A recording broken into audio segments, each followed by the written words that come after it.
X-Men. Get it!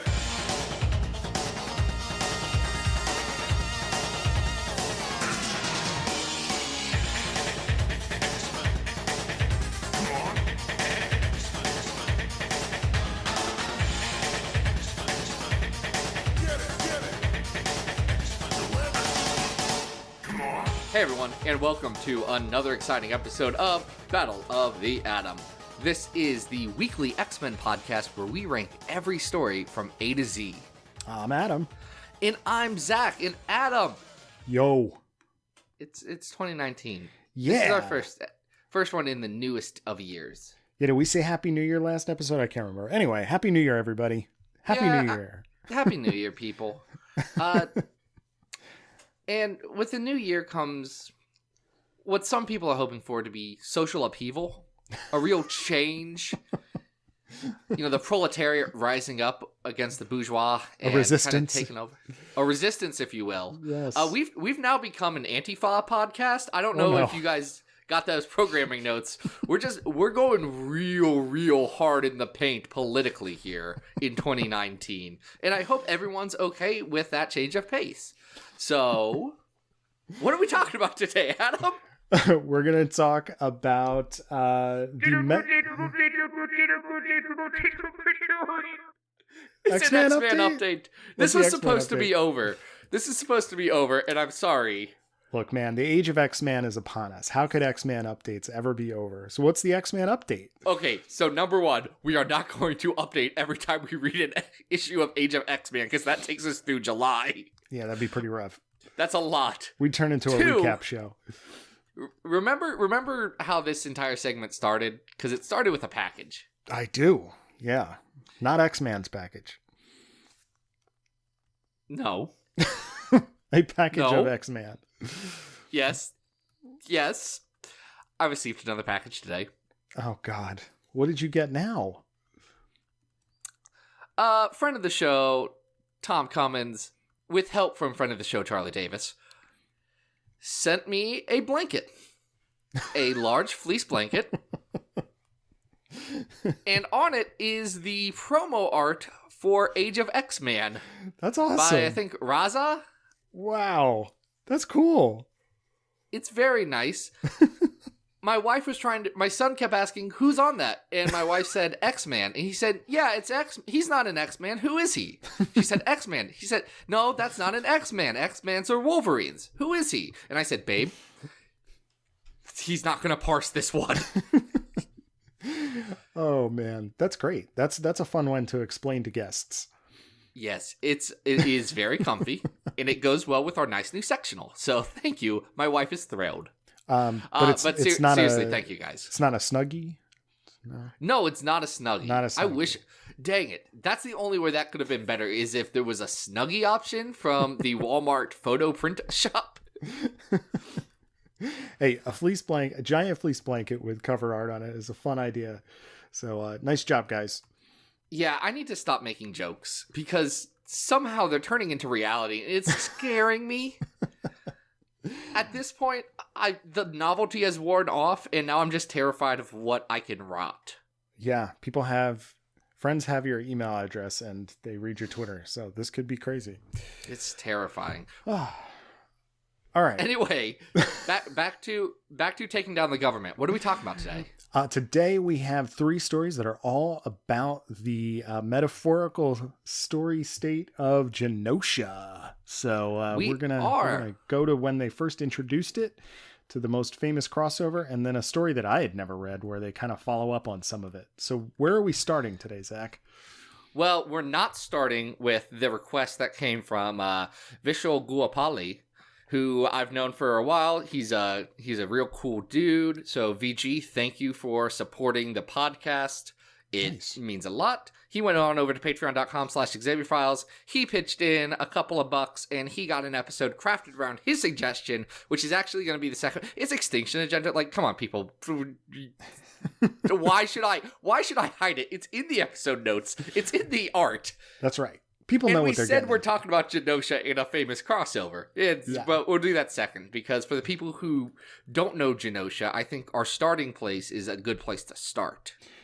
Yeah, so we're going to start with Uncanny X-Men 235 to 238, which is the story where Genosha is originally introduced and Rogue and Wolverine are abducted and taken there, and we sort of get our introduction to what this apartheid metaphor is all about. So, before we talk about the story, Zach, maybe we should just start with this, because since all three of these stories are about Genosha.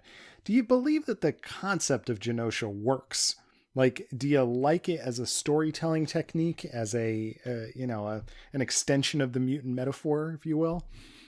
I like it better than I did before reading these for this episode. I'd read all these stories before, but everything kind of jumbles up, especially when, I read these in a big run of something.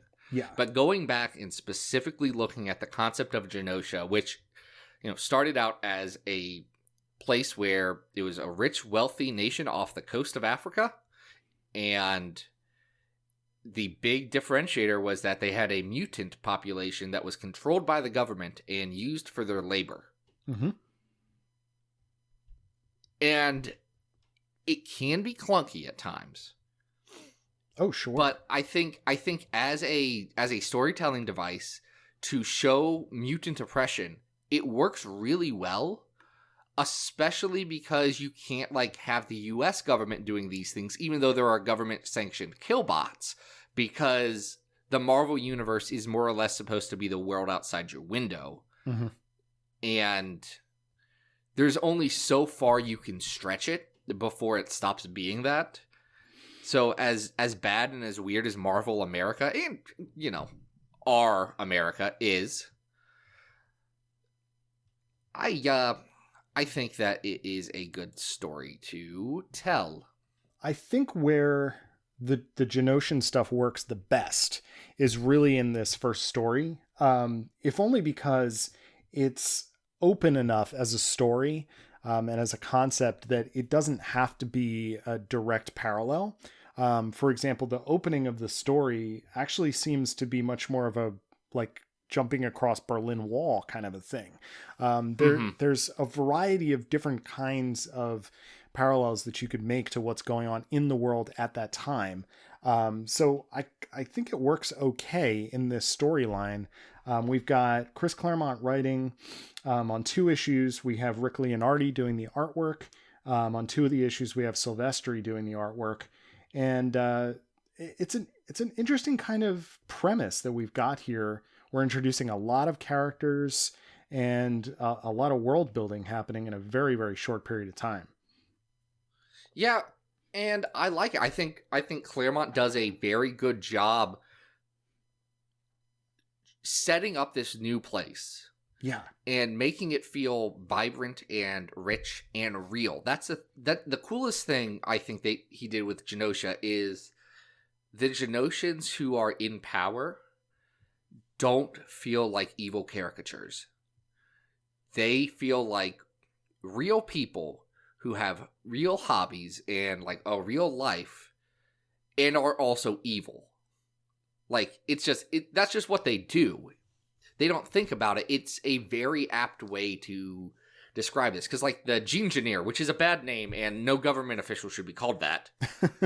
The Gingineer gets introduced while he's gardening. I was going to say, and he's dressed, he still has a shirt and tie on, but he's dressed kind of casual. He's got kind of a loose-fitting sweater on. He's maybe even wearing sweats. I don't know. It just looks like he's kind of casual dad on a Saturday. And yet he's being flown through, there's a lot of good world building with them showing exterior shots of architecture and the conversations that he has along the way with, for those of you who may not have read this arc, the basic premise is that the Gingineer, his son is already very suspicious of the entire premise of Genosha, but Jenny Ransom has been detected to be a mutant, and Jenny has, made her escape, and they're trying to get her back. The X-Men get involved. I think another really good aspect of this is the X-Men's absolute horror as to what is going on in Genosha. Mm-hmm. You know, Psylocke does a mind scan of what's the team here that's, I'm forgetting their name. The press gang? Yes, the press gang. And is just... The press gang are bad, by the way. Yeah, they are not memorable at all. No, I want to get into the modem technology in a second here. But you can tell just like the utter disgust. Like they want to just absolutely wipe this, you know, these people off the face of the earth for what they're doing to their brethren. And it's understandable. You know, I feel like the emotional aspects of this story work really, really well. Yeah, I think this is where mutants as a metaphor shine, because this was not just doing a, hey, racism's bad, guys, or sexism's bad, or homophobia, it sucks. This wasn't any of that. This was looking at real world things that were going on and using, you know, the X-Men as a, I don't even want to say minority group specifically here, but using them as, you know, the underdog, the oppressed, mm-hmm. to bounce out in the context of a superhero story. Because this is still a story where Carol Danvers, Captain Marvel, takes over Rogue's body, and her and Wolverine fight on top of a train for a little bit. Yeah. There's a lot of fun superheroing. There's unnecessary nudity for no reason. Okay, wait, hold on. Do not get it twisted. Modem is completely unnecessary in that he Terminator transports them, so they have to be naked. Is that what his name is? What is his actual name? Wipeout? Pipeline. Yeah. All right. There is Hank Shaw, Pipeline, and Punch-Out. Ugh, I hate them. Yeah, they're not very good. They aren't interesting designs or interesting powers or interesting at all. But anyway, Pipeline teleports them naked, and it's just Rogue and Wolverine. And in this story here, they are not explicitly sexualized in any weird way. They are both given kind of agency over there. I don't think it's done poorly here. I don't understand the choice. The people in the future don't understand the choice because they drop this element real quick. And I think in X-Tinction Agenda, this choice goes from a weird one to problematic. and we'll get there. But it also just doesn't make sense because when Pipeline modems people, as it's used as a verb here, which is just so comical to me, knowing what the state of the internet was at the time of this published, when this was published in 1988. Yes. Yeah, the idea that someone I'm just imagining someone with like a 28K modem, like trying to send somebody a person. Well, and they specifically say that they use a phone line to do it somehow. Like, it just really makes me laugh. But whenever they send any of the actual press gang or the Genoshan soldiers, they're always fully clothed. They're fine. But our superheroes always seem to end up naked for some reason. Yeah, man. Okay, that part is weird. No question there. It's a little strange. Anyway, the X-Men come and rescue them, and Havoc blows up the big government prison building. And Wolverine looks at them and says, "If you don't stop." Because, like, if you don't fix your country, Philip Moreau, who refuses to let me take down this fascist government, we will do it for you. Yeah. Which, it's interesting. The one thing that kept jumping in my mind in this story is that this is a post-superhero story. This is not like the Avengers going to Latveria and having to fight Dr. Victor Von Doom. The X-Men aren't really placed as superheroes. They still have the tropes and the trappings from, being a superhero book for a lot of years. But that's not their role in here. They really do play the role of revolutionaries. Mm-hmm. And it's interesting. It's a good look for the X-Men. I like it. Well, and I think, we haven't mentioned this, but the lineup here is the Australian lineup. We're prior to Inferno here, so there's elements of Madeline Pryor turning into the Goblin Queen over the course of this arc. Yeah. And I've always enjoyed this, era because the X-Men were considered sort of these outlaw criminals, invisible to media. They're these, like you said, they're these revolutionaries who are going in and, trying to really knock heads, but for a greater purpose. So I think this arc works really well. And I enjoy it. I the difference between Leonardi's art and Silvestri's is pretty striking, but at the same time, I think both of them are strong enough that the story works really well with their artwork. Yeah. Yeah, I like both of them. Yeah, I like it a lot. So we've got how many stories on our list now? It's very long. 180 stories on this list. Holy cow! Wow, it's like we've been doing this for a little bit. A little bit, starting with Days of Future Past. Going all the way down to the Draco with, well, what's half of 180? I should be able to do that. That's 90. There you go, At buddy. 90 is X-Men Blue Cross Time Capers. Mm-hmm. So that's our split. You can see the full list. It's in the episode notes. There's a link to it if you really want to follow along. You may spoil where we place. Welcome to Genosha. Well, and we do have some Aussie X-Men on the list at 94 and 95. Which was the Australian Xmas issue and the Liefeld one-shot Men. I was looking higher than that. Oh, I was too. First place I was looking was number 60, Inferno. I think this is better than the X-Men X-Factor parts of that story. I think it's a really solid, it's almost like, I mean, it's not a bottle episode, if you will, because, it takes place over 4 issues, but it's this isolated thing. This happens after a quick brood. I said brood. Zach, I said brood. I know, you were doing so good. A brood arc, and then it goes into Inferno, but this kind of stands alone while still acting as a transition. So I think it's really fantastic. How high would you go, I guess, is the question. I'll ask this. Is it better than Executioner's Song at 49? That's tough. I don't know. I feel like a lot of the symbolism and the metaphors of what's going on here, Claremont is throwing political imagery in here too. Like there's a take on the infamous LBJ Daisy ad that opens up the 4th issue of this. I just think there's some really smart things happening here. So yes, I think it might be better than Executioner's Song. Okay. Is it better than, let's see, is it better than X-Men Alpha Flight? Because I know that one's close to you. I think it is. Okay. I love that story, but I think this is good too. Do you like it better than the early Cable and Hope stuff? I do. I kind of really do. Okay. Where I think I'm looking as my ceiling is number 38 on our list, which is X-Men Legacy 208 to 210. Well, that's a good which comparison. Is that Professor X waking up story. Yeah. Okay. So is this better than Wolverine Lord of the Vampires? No. Okay. But I do think it's better than X-Men 92 volume, the first volume 2, 1 through 4, The World is a Vampire. All right. So we're splitting up the vampire story. So this is going to come in at number 40, right? This is going to come in at number 40. It is Uncanny X-Men 235 to 238. Welcome to Genosha. Nice. Well, and now that we've been welcomed to Genosha, we might as well get into one of the biggest X-Men crossovers of all time and our request for this week, which is X-Tinction Agenda. You're a fan, Zach?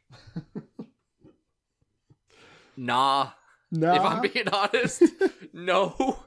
Well, here's the thing. Adam, listen, here's the thing. All right, go for it. When I did my big epic Claremont run, there were issues of X-Tinction Agenda missing from Marvel Unlimited at the time. So I skipped it. Interesting. And I came back like a year later because they finally added them. And I was like, man, this is definitely tinged by nostalgia for some people. This story's not the best. Okay, so let's just give a quick synopsis of what happens here, because we do have all 3 of the X teams from 1990 here. So we have the Uncanny X-Men, we have X-Factor, we have the New Mutants, and this is a sequel to the story we were just talking about, because after the Siege Perilous, Havoc is a magistrate in Genosha, and he basically comes back to steal some of the the mutants to bring him back to Genosha, which brings the fight to them, which when we get to Genosha, we're no longer just dealing with the Engineer. We are now also dealing with a giant robot spider version of X Factor's original foe, Cameron Hodge. Great covers. I want to talk a little bit about the high quality of what's going on with Jim Lee and the low quality of what's happening with everything else, because I think that is a huge factor in how I look at this series. Mm-hmm. Because the Jim Lee stuff looks great. Well, I mean, I think it's not, I don't think it's an exaggeration to say that if you go back to these 3 issues, this could be the highlight of Jim Lee's X-Men work for me. I think the work that he's doing here is incredibly expressive. It's very physical. He's doing camera angles that he wouldn't normally do in other circumstances, even to the present. He gets a chance to draw a wide variety of the X-Cast in really cool ways throughout his issues. And it's so unfortunate that the other issues are, for the large part, just really difficult and painful to look at. I'm assuming you share my opinions on this. Yeah, the Liefeld ones don't look great, but the John Bogdanov ones look really bad, and I don't know what was going on with those. I know the books seemed like they were rushed, considering that the letterers on this book is just like named Strike Team X, which tells me they sent pages to literally every letterer they had and said, please help us. Oh yeah, there's a lot of inconsistencies. The art on UXM 270 is absolutely gorgeous, but let's take a scene like Storm and Jean talking at Harry's hideaway. The lettering is atrocious. It just seems like incredibly spaced out and weird and very not in line with what we expect with a mainstream Marvel comic book, even at this point in time. So it's really unfortunate that we have this up and down with the artwork, because it makes it much more difficult to, talk about the story in terms of its writing because of the inconsistencies with the artwork. Liefeld is clearly phoning in, whatever it is. I think Bogdanov's even doing finishes on some of his stuff here. There's this whole issue done by, what's the guy's name? Gene Yap. Gene Yap, yeah, which is also like, it's just very, very difficult to look at. Characters go in and out of model, and that alone makes the story very problematic. But you were mentioning before that there are some elements of the story as well that are a little problematic. They get a bunch of teenagers naked for no reason and then humiliate them. It's a weird look, and they shouldn't have done it. Yeah. They also kill Warlock in a really weird way that doesn't really honor the character very much, and seems very arbitrary. It doesn't. Now, I understand wanting to write Warlock out of the book, given the direction that the book had already started to go and the direction that Liefeld wanted to take it later. Warlock doesn't really fit that mold, and I can understand that. They kill him kind of just to kill him, and it's not really given. It doesn't resonate as well as I think it should. Oh, yeah. I also love Warlock, so I don't like that he died. Well, yeah, he dies in a very ugly issue, and it almost happens like off panel. It feels, very, very dishonorable to this really fun character that I think a lot of people loved. Even if, that you're moving towards X-Force and you don't want this to be, where the team is going. I think another hugely problematic thing, and you've been hinting about this on your Twitter, is the sort of retcon of Jean and Logan. Oh yeah, that's bad. I forgot about that already. Like it's mentioned in that Harry's hideaway scene, and then when they do reunite in a jail cell, they make out, and it's just weird. Like it's funny. X-Men 92 writer Chad Bowers was sending me something on Twitter about that, saying, yeah, every kiss between Jean and Logan is problematic in some way. Yeah, it's just weird. I mean, we saw it happen before in Inferno, but here it feels like incredibly forced, and it just doesn't really. I mean, and again, the art is not doing it any favors, with the contortions that the characters are taking to like get this kiss. Yeah, Jean does not look like a human looks. No. Which is odd. Yeah, yeah, we've got some really, really wild stuff here, which is a darn shame because there are some really cool design elements here that if they were able to let this breathe and even maybe shorten the story a little bit, maybe make it just a Jim Lee arc in Uncanny. Cameron Hodges' design here with, especially when he's walking around with this spider outfit on, and when he's got the cardboard cutout of a guy in a suit. That's the best Cameron Hodges when he has the suit hanging from him. And someone even says, "Do you think he thinks we don't notice?" There's some really cool action sequences. We get Wolverine versus Archangel. We get Gambit picking a lock by digging a spike out of his leg. There are some cool things here, but on the whole, I remember having this trade as a kid and only reading the Jim Lee issues when I revisited it. Because I just didn't look. That's not a bad plan. No, I just didn't want to look at the rest of it.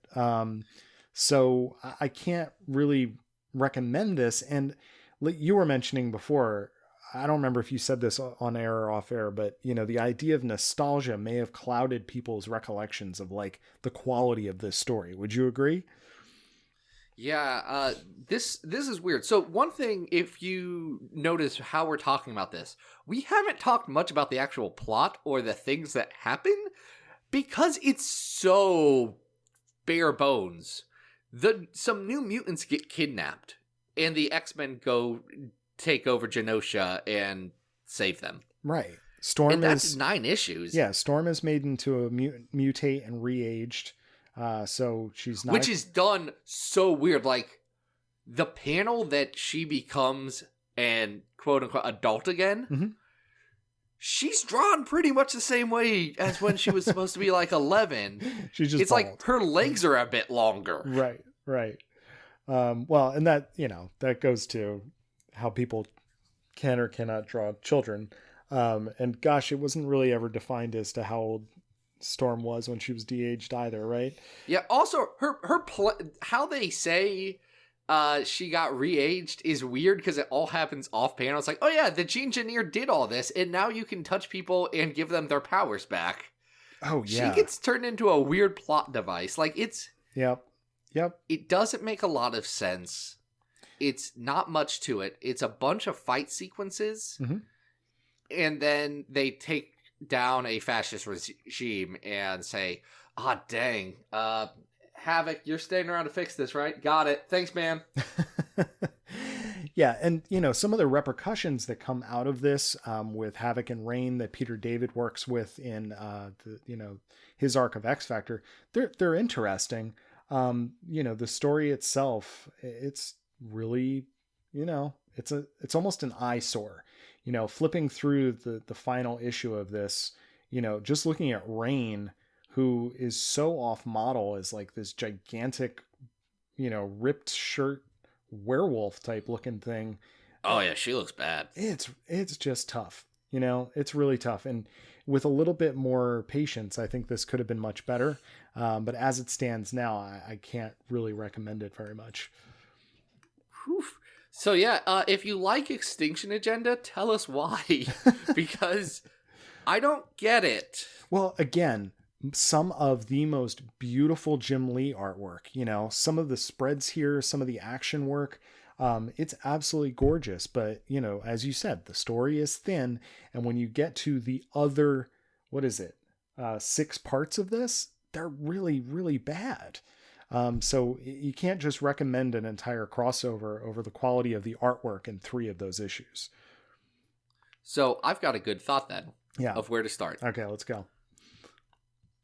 How do you feel about it compared to the current 150 on our list, which is X-Men Volume 2, numbers 10 and 11, that Jim Lee Mojo story, and also the Mark Texeira, what's his name, Maverick story? I think this is better than that. I obviously when Jim Lee was exiting X-Men Volume 2 at that point, he was really phoning it in. He was probably working more on his Wildcats stuff. The artwork here is... Wildcats. Yeah, Wildcats. There's a Wildcats cartoon theme song that I just heard for the first time, and it's very bad. Yeah, the animation's terrible too. I think Nelvana did the production on that. So check that out, everybody. I think it's we're in not as good as number 115, X-Men Ghost Rider Brood Trouble in the Big Easy. Oh no. So I wasn't gonna that's our span, which is about one wheel click on my monitor, which is perfect. Yeah.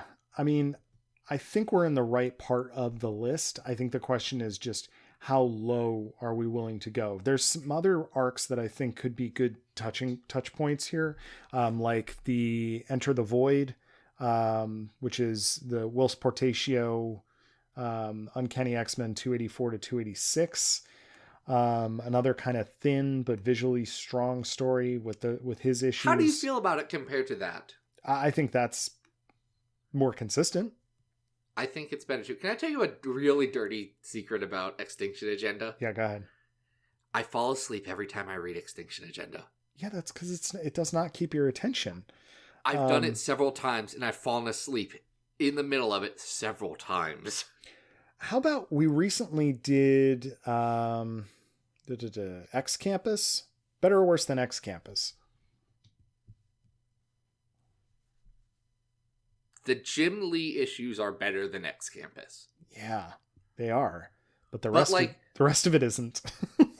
I hand to God, people know my opinion on the new X-Men kids. I think that first arc of new X-Men's probably I'd rather read it again. And where's that? That's at 139 on our list. 139. Okay.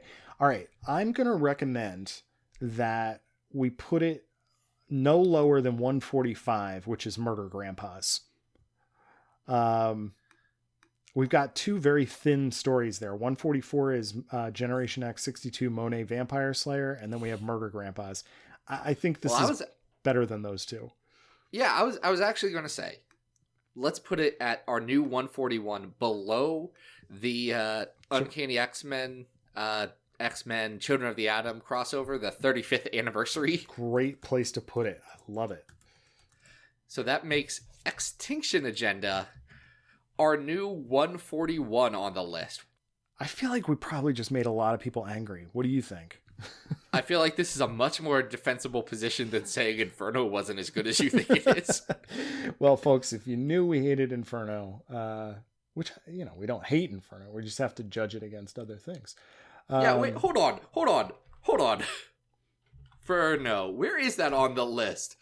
Well, New Mutants is pretty high.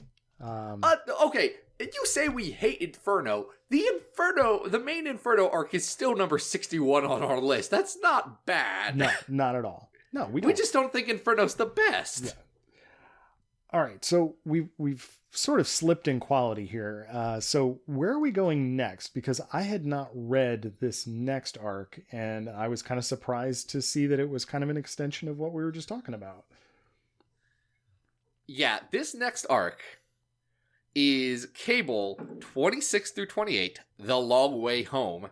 It's written by famous television producer Jeff Loeb. You may know him from such hits as Iron Fist, or the Ultimate Spider-Man TV series, or actually a lot of really good stuff. Like, he is also behind Legion, which is really good. Mm-hmm. So maybe Jeff Loeb with all of his bad elements, yeah, maybe net, he's pretty okay. He also did Ultimatum, but then he also did, like, The Long Halloween. So, I don't even... Jeff Loeb wrote a lot of X-Man, but also he did friggin' Spider-Man Blue. So I don't even know how I feel about Jeff Loeb. Jeff Loeb's all over the place. It's quite the spectrum. So Cable has just returned from the future. His wife has died. Domino is straight up crushing on him. Well, his wife died again. He just saw his wife again. It's always something, right? It's always something for Cable. We're back in Genosha because Jenny Ransom and the Engineer's son are basically revolutionaries now and are working to overthrow the government. Yep. The government, when they said they weren't going to be bad, that didn't work out very well, and then Civil War broke out. There you go. So Jenny Ransom and Philip Moreau are leading the charge for the revolutionaries, saying, we are done with this dictatorship. We are done with the 1% taking everything from us. We are going to overthrow you. Yeah. And Cable and Domino just show up and say, sure, we can be freedom fighters for a little bit. We don't have a car, so this is where we're going to be. Well, and of course, this entire arc is complicated by the fact that we have an extra X villain involved here, right? Yes, we do. Yes, we do. So who are we spotlighting here in these 3 issues of Cable, 26 to 28? We got Sugar Man. Adam, how do you feel about Sugar Man? Because I love him, but if you told me he was your least favorite thing of all time, I would say that's an incredibly valid position, and I cannot argue with you. All right, so Sugar Man is originally from Age of Apocalypse, and he is from my favorite part of Age of Apocalypse, which is the Generation Next crossover. He is very clearly a Chris Bachalo creation, and handled correctly by another artist, he can be kind of cool. You know, the artwork that we see in Cable number 27, who's doing the illustrations? Ian here? Churchill. We have 3 different artists here.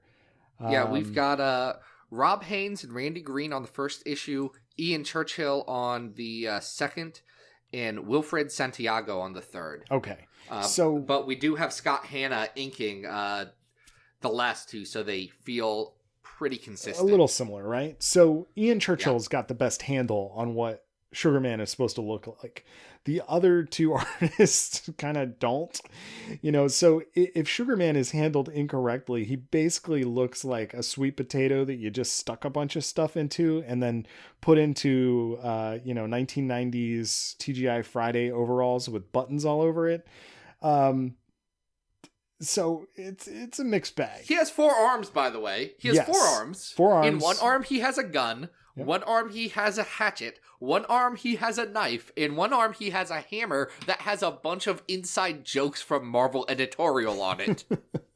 It's a bunch of shout outs to people. It's great. He's also wearing flip-flops, and he has a tongue that can stab you. Yeah. He's also... And horns. He's also being retconned, starting with this arc, I believe, into having influenced some of Marvel's more famous events. Yeah. How do you feel about that? That Adam is that's the 90s X-Men stuff that I love, because it's not good. It's not good.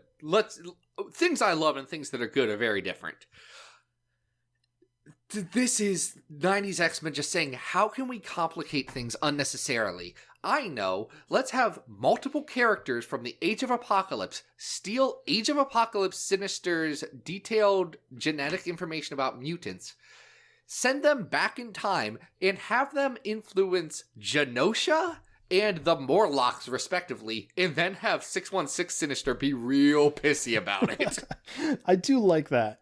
I enjoy the fact that Sinister is there trying to track down what is going on. Why is his stuff being used by someone else? And, getting all upset about it. I also appreciate Do you think Yeah. Do you think that Sinister would have been cool with it if they, cited their sources in their research? If they would have said, yes, we made this population of mutant slaves. Also, we used research from this man named Essex. Check out his seminal paper. I don't know. Would Sinister look at that and say, yes, I am a system. I'm a system across dimensions, and I can handle that across timelines? Or would he be like, no, I'm the real one, and let me get uppity about it? I don't know. That's a great question. I like to imagine that Sinister's used to everything being Sinister, so he'd be okay with other Sinisters. Yeah.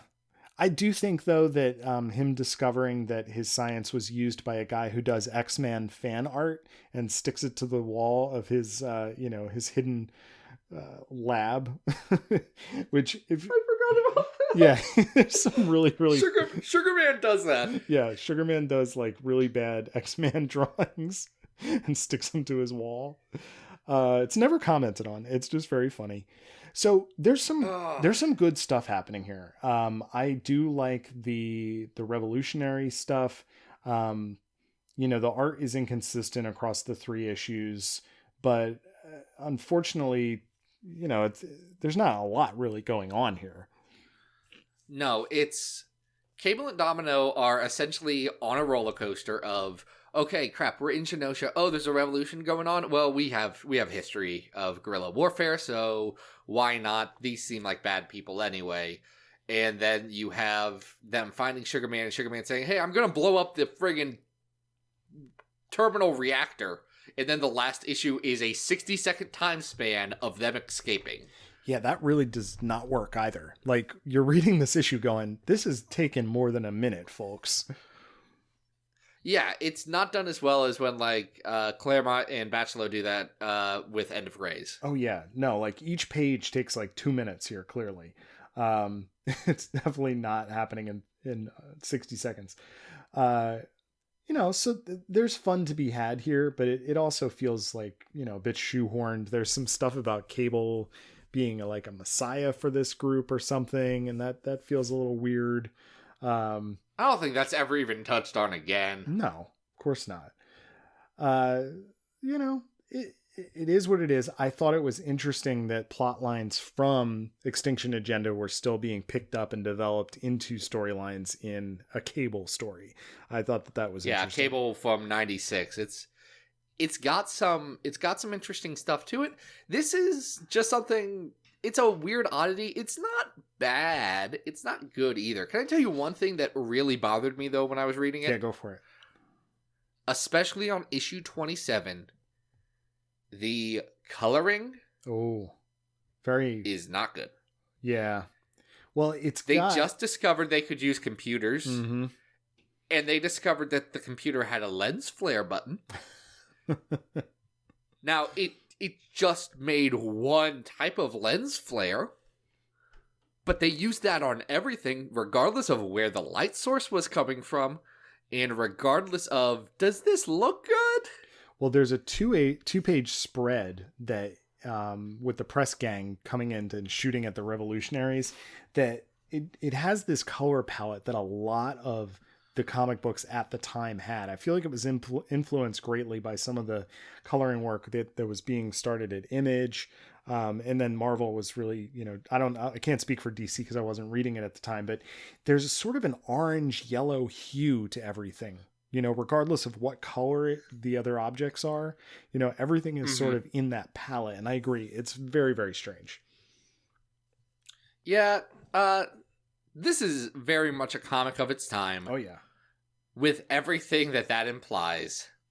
Where should we rank this oddball comic? I don't think this is really memorable or noteworthy. It does have some sort of fun, weird stuff in it, but then why did I remember it?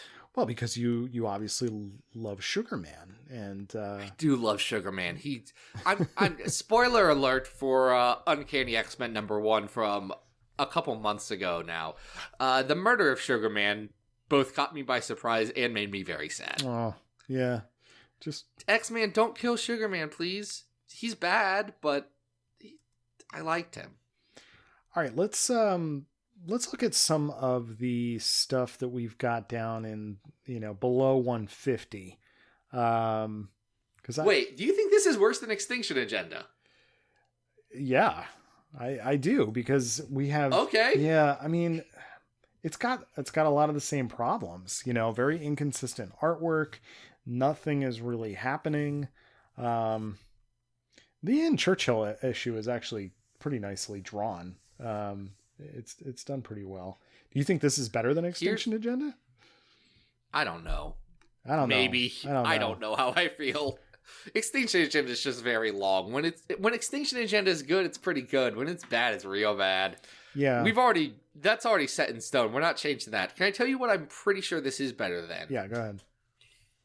I'm pretty sure this is better than number 155 on our list, X Factor Judgment War. Okay. All right. I can get behind that. Do you like this better than, and I know you weren't a huge fan of this, The Curse of the Mutants? I do. He does. Okay. All right. So above that at 153, we have Shatterstar and Adam X versus Arcade in X-Force 29-30. Adam, I don't know.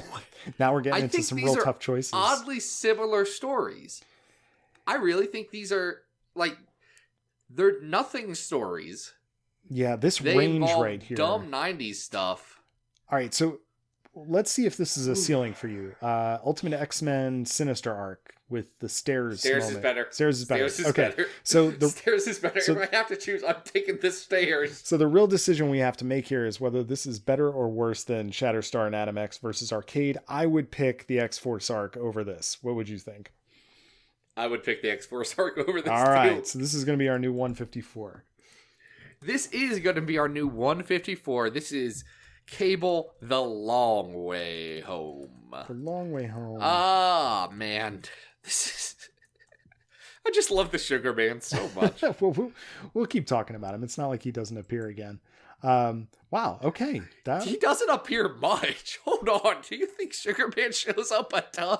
Well, he shows up often. Every couple issues, he's just in the background drawing pictures of X-Men and... Do you wait? Hold on.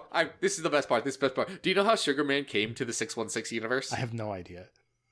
He shrunk down really tiny and jumped into Nick Gray's boot. No, I do know that. Yes. Yeah. He shrunk down really tiny and jumped into his shoe. That's great. Well, hey, why not? Why not? Sugar Man, I don't understand you. Man, if I could talk to Chris Picciallo, 90% of my questions would be about Sugar Man. That's a big portion of the interview. I mean, if you're really going to go there. Yeah, it's why he'll never come on our podcast. Chris, if you do want to come on the podcast, I have other questions that are not Sugar Man related. We'd love to have you. Anyway, I want to throw a shout out to Vishal. Thank you so much for supporting the show and suggesting X-Tinction Agenda. I think this was a fun episode that gave us a lot to talk about. If you want to be just like him, you can go on over to patreon.com/XavierFiles. You can pitch in at whatever level you want. At $2 a month, you can get an episode handcrafted around one of your suggestions. I can tell you, folks, 2019 just started, but spots are filling up way faster than I expected. Yeah, get on that. So, yeah, get on that sooner rather than later. We will, of course, honor all submissions. We just have to get to them first. Beyond that, there's also some other stuff at different tiers you can get. One feature that I'm rolling out this month is I'm going to do a Q&A segment, like a video live stream thing cool. where I read your questions and talk about them for a little bit. I got one question already that I am very excited to talk about. It involves things that I just say on here constantly, so that'll be fun. Beyond that, yeah, if you can't support the show monetarily, can I tell you the one thing you can do that's the coolest thing that you could do? Just your friend who likes X-Men, tell them about this cool podcast. Just say, hey guys, check this out. Maybe you'll like it. Maybe you won't, but maybe you will. I'm done asking about iTunes reviews because no one's gonna read that. I don't read it. That's not how I get podcasts. I get podcasts because people told me it's dope. So tell people it's dope. Hey Adam, what do you got cooking over in your neck of the woods? Where can people find you, and what are you doing? Well, guys, you can always follow me on Twitter at Arthur Stacy. Still working on wrapping up Bish and Jube's Attack on the Mansion. New pages coming out on Mondays at adamrec.tumblr.com. And I just started a Patreon. So if you go to patreon.com/AdamRec, there's different levels. If you just want to do $1 a month, I am sending lots of artwork. So I've been doing, little drawings that are appearing in your mailbox almost daily, I think, is the way it's been going so far. So if you want to get on board with that, head on over there. Zach, where can people find you? People can find me at XavierFiles.com. That is the main website for all of this X-Men related stuff and things. And also, I mean, like, I got articles, I got podcast stuff, I got everything there. Go check it out. Or you can follow me on Twitter at Xavier Files. I talk. I tweet about stuff. Yeah. That's what it's for. Yeah, I mean, look, I'm not going to call it good content. I am going to call it #content. All right. What do we got going on next week? Oh, man. Next week we have... Adam, what do we have next week? I already closed the tab, and I forget what the main thing's about. District X. Oh, yeah, we're going to talk about mutants as a subculture. Yeah. And we are not going to get down to the nitty-gritty where we can discuss it at a socioeconomic level, because we probably are not qualified to do that. We're just going to talk about how it's neat. We've got a story, though, where there's inhalers involved that turn you into X-Men, so that'll be fun. Until then, eat the rich, and this has been Battle of the Atom. We hope you survived the experience. Get it!